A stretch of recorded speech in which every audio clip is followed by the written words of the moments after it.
ನಿದ್ದೆ almost all ಜನರಿಗೆ ಬೇಕಾಗಿರೋದು. ಇದೇ ನಿದ್ದೆ ವಿಚಾರವಾಗಿ ಮಾಡಿರುವಂತಹ ಒಂದು ಸರ್ವೆಯಿಂದ ಜನರು ತಲೆ ಕೆಡಿಸ್ಕೊಂಡ್ಬಿಟ್ಟಿದ್ದಾರೆ.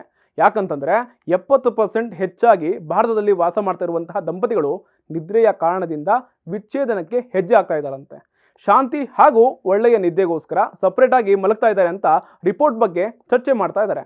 ರೆಸ್ಮೆಡ್ನ 2025ರ ಜಾಗತಿಕ ನಿದ್ರೆಯ ಸಮೀಕ್ಷೆಯ ಪ್ರಕಾರ ಭಾರತ ದೇಶ ನಿದ್ರೆಯ ವಿಚಾರವಾಗಿ ಡಿವೋರ್ಸ್ನಲ್ಲಿ ಫಸ್ಟ್ ಇದ್ದು 78% ದಂಪತಿಗಳು ಈ ಪದ್ಧತಿನ ಅಳವಡಿಸಿಕೊಂಡಿದ್ದಾರಂತೆ.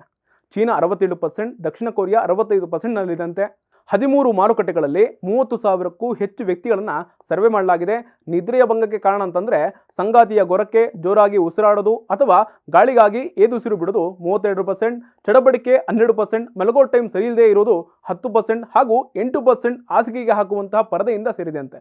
ಇದರಿಂದ ಹೃದಯ ವೈಫಲ್ಯ, ಶುಗರ್ ಹಾಗೂ ಪಾರ್ಶ್ವವಾಯುಗೆ ಕಾರಣ ಅಂತ ರೆಸ್ಮೆಡ್ನ ಮುಖ್ಯ ವೈದ್ಯಕೀಯ ಅಧಿಕಾರಿ ಹೇಳ್ತಾರೆ.